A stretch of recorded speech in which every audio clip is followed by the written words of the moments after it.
Hola a todos, en este vídeo te mostraré cómo conectarte a una red Wi-Fi en este reloj.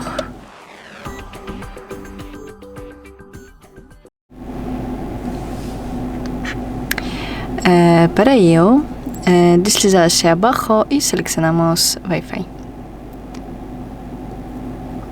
Abrimos los ajustes y seleccionamos Wi-Fi.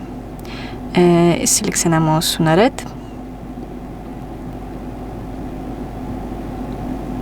y introducimos contraseña.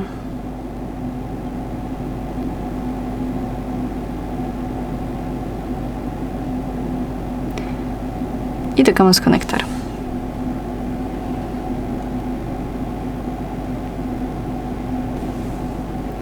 Y eso es todo.